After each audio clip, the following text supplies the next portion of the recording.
Good morning on this Sunday, May 31st, and welcome to the Georgia Gang. This week, Governor Brian Kemp announced he's easing restrictions on places like bars and nightclubs as he extends his emergency declaration into July.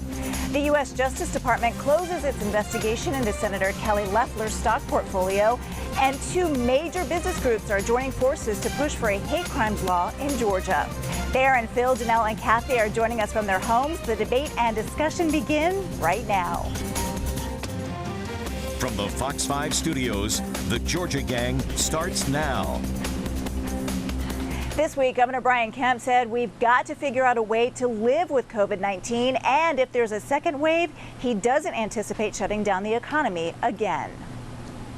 Now, with enhanced testing capacity and encouraging data, we are seeing a slow, careful transition to a new normal. On Thursday, Governor Brian Kemp laid out plans to reopen more businesses with safety precautions in place. Starting tomorrow, bars and nightclubs can reopen with strict sanitation policies and limited capacity. He also outlined plans for a return of summer school and overnight camps. Despite the critics, Governor Kemp says he's putting the health and well-being of Georgia's citizens first. This progress is encouraging as we fight to stop the spread and revive our economy. Is also allowing groups of up to 25 people to gather as long as they maintain social distancing. Live concert venues will remain closed for now. Now, Phil, I want to start with you because according to the data, we are seeing an uptick in the week-to-week number of cases in the rates, and Democrats are saying Governor Kemp is just throwing up his hands at the expense of Georgian safety. How do you respond to that? Well, I think the governor is still going about the correct course, and that is a very cautious reopening of Georgia's economy with exceptions of some hot spots. And we just heard what he said about we still have to follow guidelines and distancing. But with regard to what happened this past week with the data, we've read that there was a glitch with some of the testing that wasn't reported during a 2-day period, which may have caused a temporary spike in some cases. So I think that the jury is out, and you've got our public health commissioner, Dr. Kathleen Toomey, saying that no, we're on the right course, and so far this is working out well. Tharon, as the governor mentioned, at some point we're going to have to learn to live with the virus. But in your opinion, is it too soon to open bars and nightclubs? No, and I think it was the right move. But the real question is, Lori, are these bars and nightclubs going to be able to function? I mean, he put in 39 strict measures that they've got to abide by. I mean, a lot of them are very, very strict. And so I think that the club owners and the bar owners are definitely anxious to reopen. But what you saw in the governor's order is that a lot of restrictions, 39 of them, that are really going to prohibit them from just reopening and sort of going back to the normal process. And so I do think it was the right decision to begin that process. I hope that he will begin the process sooner to let large venues and a lot of different festivities and events happen in the state, but we got to make sure that we have those guidelines in place. But these bars and these nightclubs, they need the revenue, but I think that a lot of them are going to turn to their legal counsel to make sure that they don't break any laws. Yeah, that's a good point. Janelle, you were at the event last week with Vice President Mike Pence. We missed you here on the show. He was back in town again at the time of this taping. All over social media, though, there were questions as to why no one was wearing a mask as you sat in groups of 3 and really not socially distanced. So what do you think about the fact that wearing a mask or not wearing a mask has become political? Yeah, I think that's quite funny. So before we went inside the restaurant, we went through a medical screening process to ensure that no one was currently sick or been around someone who's sick within the last few weeks. So we, and then the option to wear a mask and not wear a mask, I feel like the reason why it's becoming a little politicized is because of the fact that to mandate that someone has to have control over what they do with their personal health is just unconstitutional. And I think that's where people feel that this becomes actual political discussion. You're right. The vice president is here during this taping. My husband is actually down there right now with him, but he has his mask in his pocket. So we'll see if he wears it or not. Cathy, on that note, we do wear seatbelts and other things to protect ourselves, but also, you've been critical of the governor's plan to reopen Georgia's economy, but when you see state revenue numbers, the unemployment numbers, what do you think about the governor's point about learning to live with the virus? Well, I think he's right about that. We do need to learn how to live with the virus. The question is, are public health officials, our elected officials, both going to demonstrate what that looks like by wearing masks, by engaging in social distancing, and also by providing the resources that people need to be able to do that? And that's the cognitive dissonance in this. I'm completely exhausted by the president and the vice president and the way they mock people for wearing masks, and they don't exhibit good behavior on their own. They're the ones that are driving the wedge here, and I think that it's dangerous and doesn't help us live with this. It is definitely about leadership. Tharon, I want to turn to the state budget because we're really getting a feel for what the cuts will entail. This week, there was a proposal to require teachers to work the same amount of hours but get paid less. That was quickly shot down. State troopers and GBI agents could see up to 24 furlough days.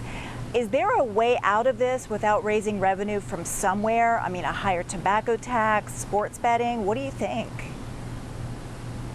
Well, I definitely think that tobacco tax and sports betting is definitely going to be a topic of conversation.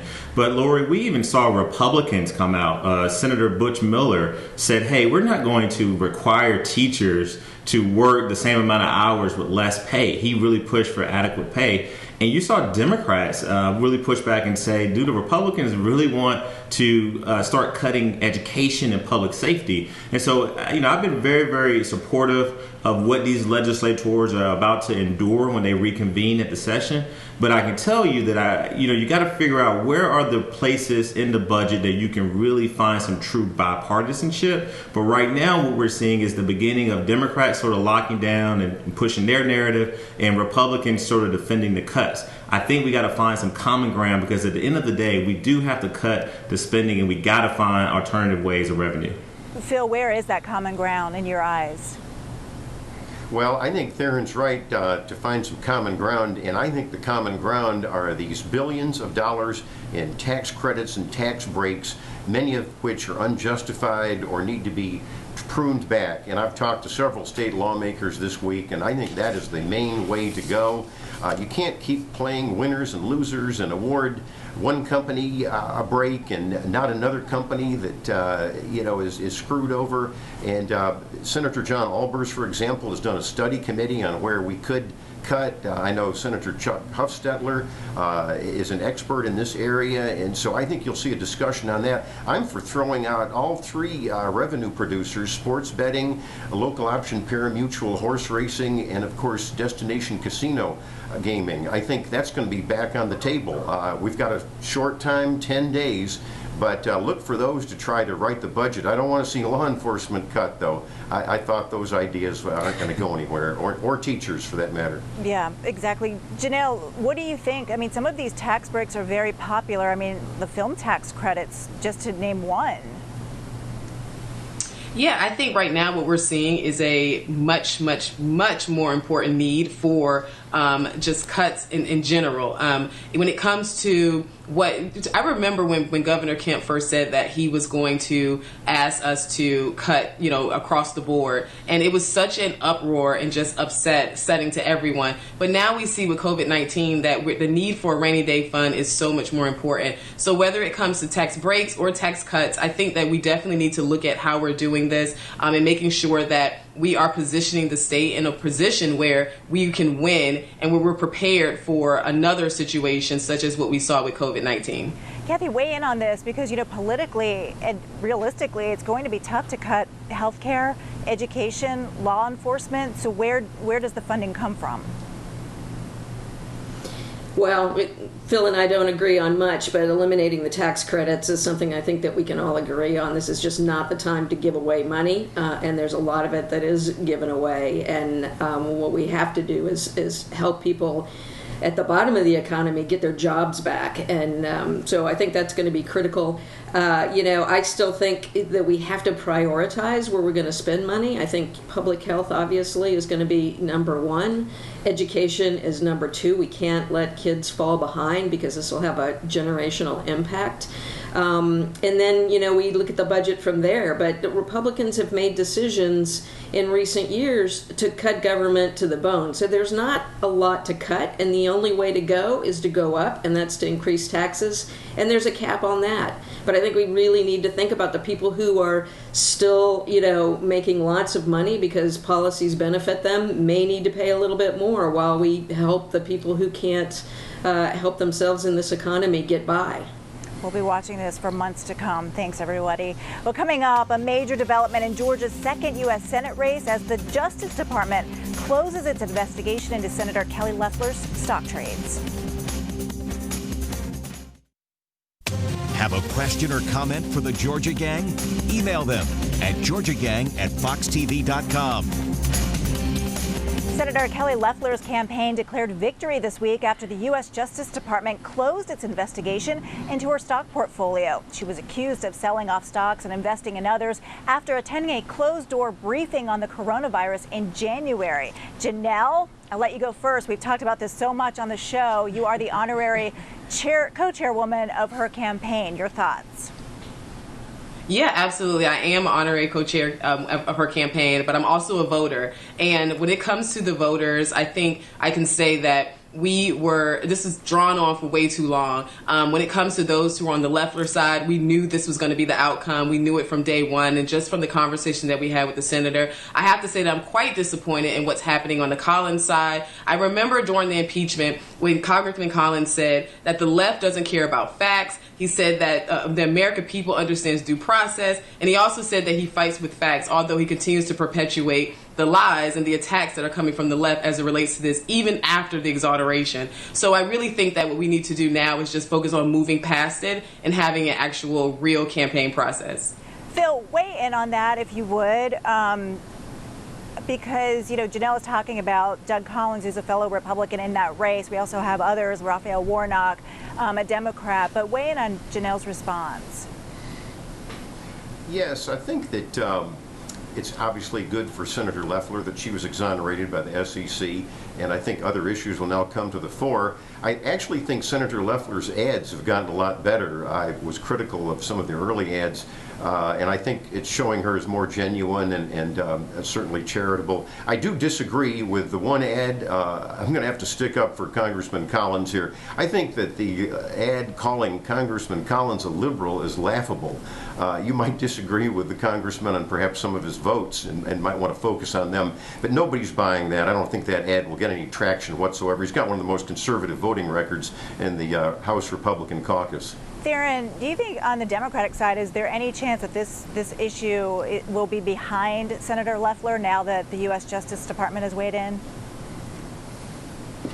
Well, even though the investigation is closed, the question that the Loeffler campaign, I'm sure they're evaluating, and I'm sure the Collins campaign and all the other campaigns are looking at, is has the damage already been done? I mean, we have been talking about this issue for over 2 months now. And so while the investigation has been closed, we got to wait and see if there are any other Senate investigations that may come up, if the Ethics Committee is going to look at this or if the SEC is totally done. But ultimately, I think for Democrats, now we got to figure out to go on the offense. What are we for? What are we going to talk about in regards to healthcare, education, the economy? And so I do think you'll see Democratic groups continue to bring that up throughout the campaign against Senator Loeffler. But at the end of the day, I do agree with Janelle that I think we've been talking about this for a long time. But I think the polling clearly shows, Lori, that she took a huge hit with this investigation. But she has a lot of money and she has some time. So let's see if she'll recover. Still a long way to go. Phil, and then I want to go to Cathy. Governor Kemp extended an invitation for Georgia to host the Republican National Convention if North Carolina can't because of its lockdown measures. Is it realistic to think that thousands of people can pack an arena, many of them in the high-risk categories, in late August? It is realistic. In fact, my thought and the thought of a lot of folks that have been talking about this the last couple of days is Mercedes-Benz Stadium. I think that would be a good venue for the actual convention. I think that could be partnered with the World Congress Center, neighboring right by, for spillover events. But think about it a second. You can socially distance better. You can separate things better for events. And I know the governor's, plugging for it as well as he should be. I'm disappointed with Mayor Keisha Lance Bottoms. I mean, let's give this a chance. I don't know if North Carolina is going to host it or not, but just for Mayor Bottoms to just unilaterally say, oh, I don't want to have it here, I mean, that's a betrayal of our business community, the black business community included. Why not wait and see rather than her just being so negative about it? Cathy, your thoughts on this?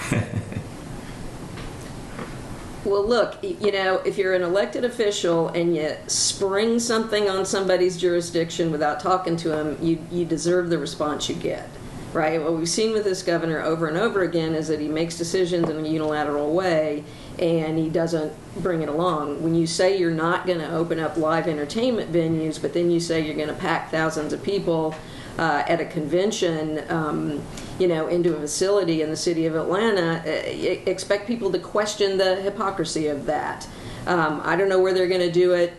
This will all shake out and what'll happen will happen, but I think it would be good for the governor to consult with political leaders in other jurisdictions before he makes pronouncements like that.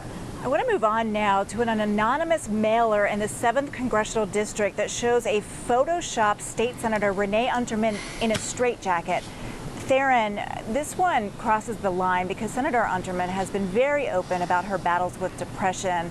I think things like this just backfire. What are your thoughts?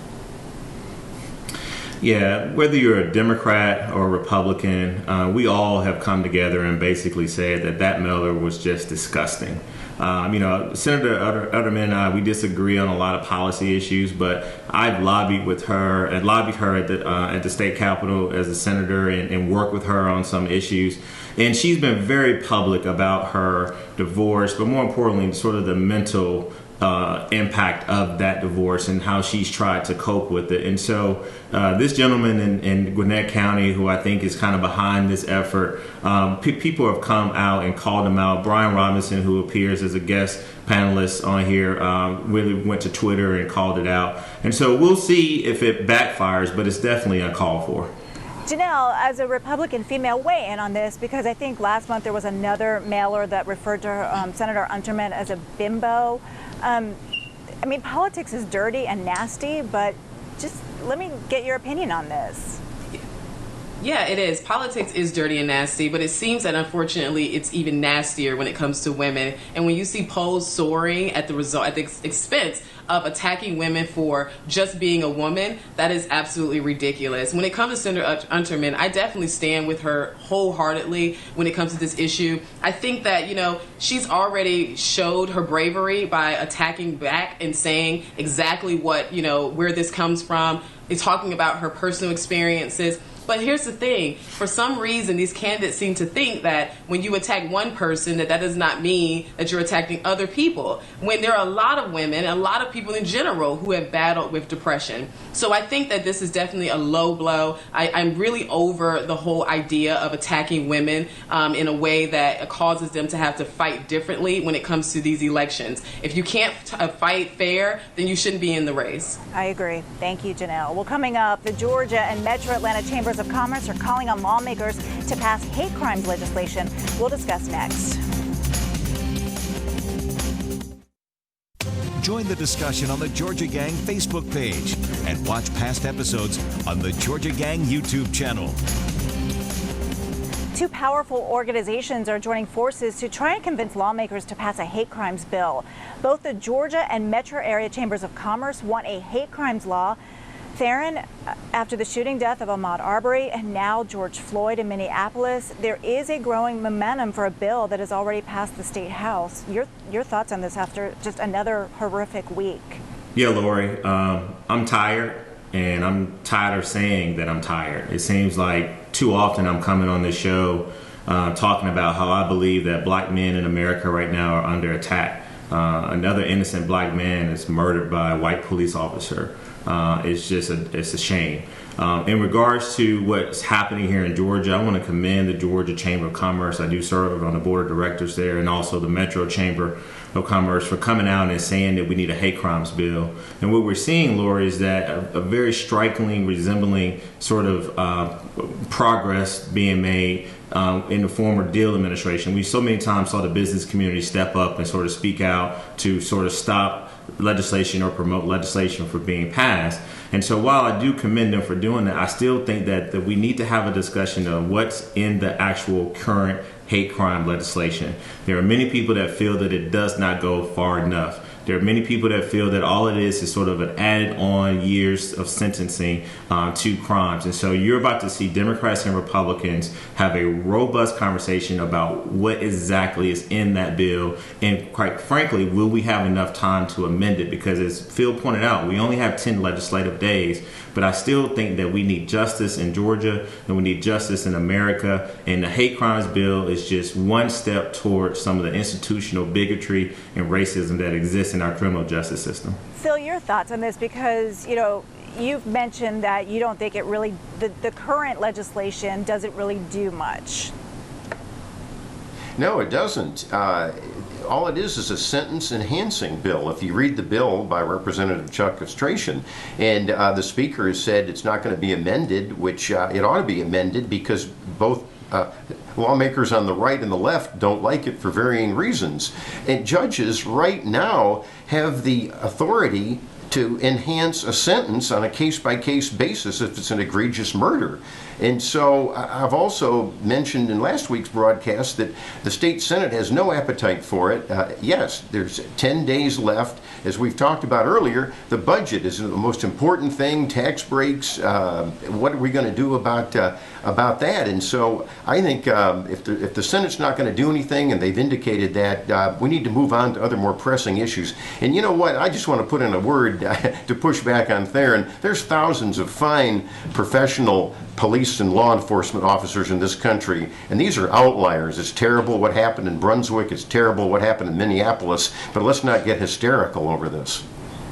Tharon? No, let me respond to that real quick, Laura, and I know Phil was going to go there. Phil, you've heard me say on this show many, many times that not all police officers are bad. Matter of fact, I have a lot of dear friends that are police officers, and I've talked to them. What I'm saying is, Phil, when you have a white male officer in Minneapolis put his knee on the neck of a black man for 8 minutes at a time where his nose is bleeding and he's saying he cannot breathe, how dare you come on this show and try to spin this and make it look like my comments are against police officers? No, it's against that idiot who should be in jail right now for what he did, and all those other guys who stood by and watched. They're just as guilty as him. So, Phil, this is not the time for political spin. You know I'm not against police officers, but I am against those idiots that committed that murder in Minneapolis. I'm glad you clarified. I'm glad you clarified your remarks, Tharon, because the criminal justice system. I'm smart enough not to clarify, Phil. I'm well educated, and I know exactly what I say. Let me finish. You attacked me, so I'm gonna push back. I don't disagree. Having been a military policeman in the U.S. Army, I don't disagree that officer broke all procedures. He should have been arrested just based on what all of us have seen on television. So don't try to attack me on that. That's ridiculous. I don't know of hardly anybody that would disagree. No, you attacked me first. You responded, and no, listen to me. You went at me first, and what you're not used to is somebody responding to you and calling you out for that political spin that you try to put on the show. This is not the criminal justice. The criminal justice system is not racist, and America's not racist. It's got problems and need to be fixed. So I'm going to push back on you on that all the time. Okay, I'm going to have to leave it there, gentlemen, because we're out of time. I apologize to Cathy and Janelle for not getting to you on this issue, but we'll definitely be talking about it again next week. And coming up, we will have winners and losers. Stay tuned, everyone. Time now for the week's winners and losers. We don't have a lot of time, but I just want to start off by recognizing Tharon's wife, China. Jezebel magazine named her Atlanta's top cosmetic dermatologist, so congratulations to her. Tharon, we'll start with you. Yeah, I'll just do one winner this week, Lori. I want to give a big shout out to Quinn Perigine. He's a rising 4-year medical student at Augusta University. and this is in partnership with the University of Georgia Medical Partnership. He's created this program where he's connecting medical students with some of the people in the senior citizens communities in Augusta and Athens at a time where they're fighting COVID-19. They're lonely. So I definitely want to make him my winner this week. And then lastly, my loser is definitely Donald Trump for all of the above things that he's doing. Cathy. Well, I think our country is the big loser this week. You know, we continue to infuse our beliefs and our actions as a country, our public policies in ways that enforce racism. And what we've seen play out on videos in the last couple of weeks is just a microcosm of what happens every day. The exhaustion that people are feeling, having to deal with the stress of racism. You can't get your hands on it sometimes, but you know things are wrong. And I think our country is really a big loser, and we need to look at ourselves in our face and figure out how we make a change. All right, Janelle, just real quickly, one quick winner or loser for you, and then I got to wrap. All right, well, my loser is Joe Biden, not only because of the ridiculous statement he made when he said that we are not black if we don't support the Democratic Party or support him, but because of the fact that he insulted 1.3 million African Americans who will vote against him. Sorry, there's only a few seconds in the show. Thanks, everyone, for tuning in. We'll see you again next week.